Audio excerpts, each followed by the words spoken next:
আজকে আমি তোমাদের জন্য নিয়ে চলে এসেছি দুর্দান্ত স্বাদের একটি পটল চিংড়ি রেসিপি। একদম বিয়েবাড়ির স্টাইলের পটল চিংড়ি, আর খেতেও দুর্দান্ত হয়েছিল। তো রেসিপিটা চলো তোমাদের সঙ্গে শেয়ার করে নিই। Hello friends, welcome to Manasi home diary. মানসীর হোম ডায়েরির নতুন একটি ব্লগে তোমাদের স্বাগত। পটল চিংড়ি করার জন্য দেখো, পটল কেটে নিয়েছি ডুমো ডুমো করে। একটা পটলের আমি দুটো করে কেটেছি। আর এই যে একই মাপে আলুগুলোকে আমি কেটে নিয়েছি। আলুগুলো দেখো ঠিক এই রকম করেই কাটবে, কারণ পটল সেদ্ধ হতে বেশি সময় লাগে না, আলুটা একটু সময় লাগে, সেই জন্য আলুগুলো পটলের থেকে আমি একটু ছোট করে কেটেছি। এই যে আলু, পটল আর চিংড়ি মাছ তো ধুয়ে বেছে রেখে দিয়েছি, সবটা তোমাদেরকে একসঙ্গে দেখিয়ে দিলাম। গ্যাসে একটা কড়াই বসিয়ে নিলাম।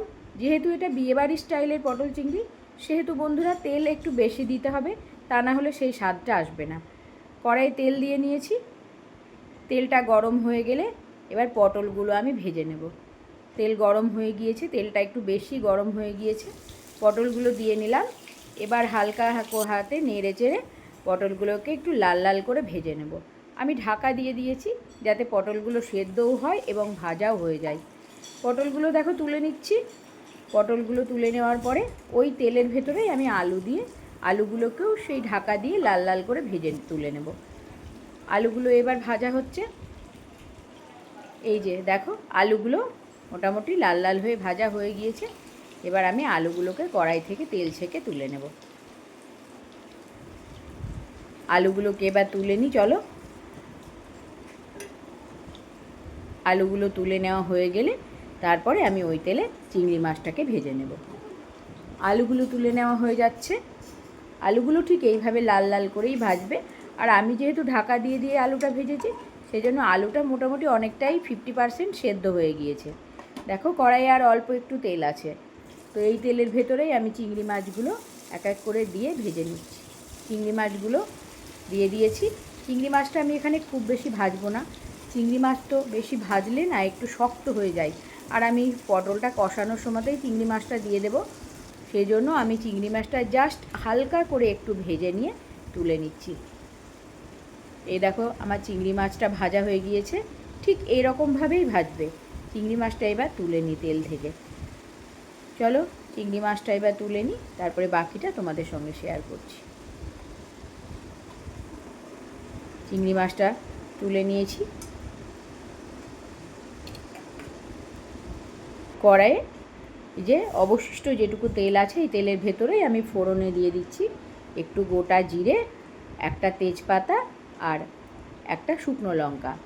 ফোড়নটা একটু নাড়াচাড়া করে নিই। যখন বুঝতে পারবো ফোড়নটা ভাজা হয়ে গিয়েছে, তখন এই ফোড়নের ভেতরে আমি দিয়ে দেব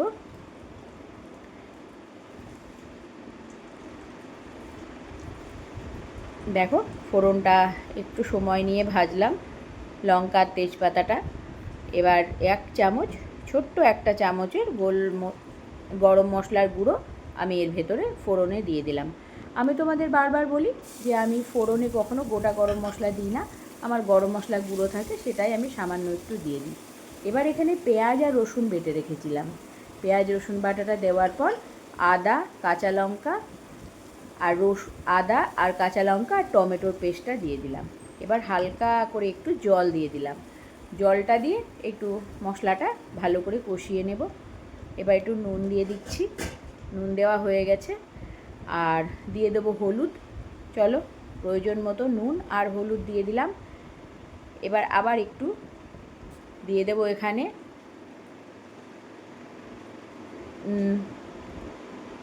বেশ ফুটছে, দেখো ফুটছে।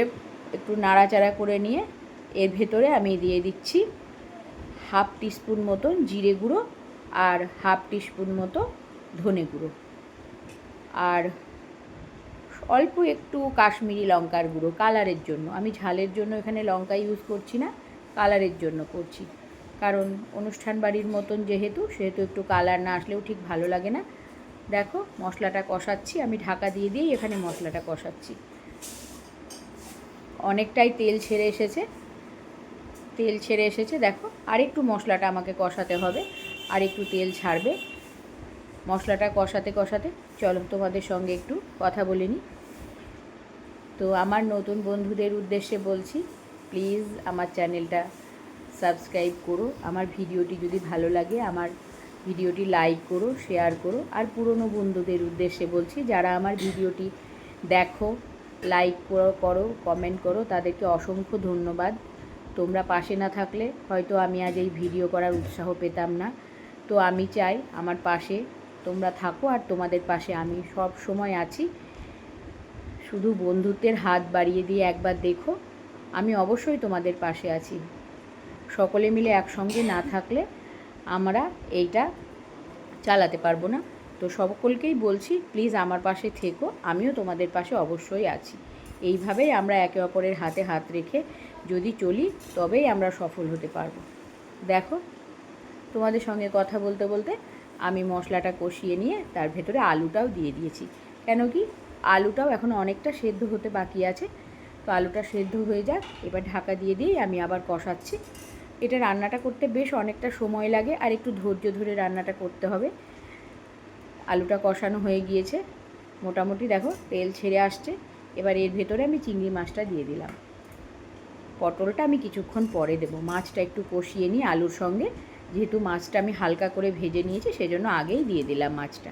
আর পটল তো ভাজার সঙ্গে সঙ্গেই মোটামুটি সেদ্ধ হয়েই যায়, পটলের বেশিক্ষণ সময় লাগবে না।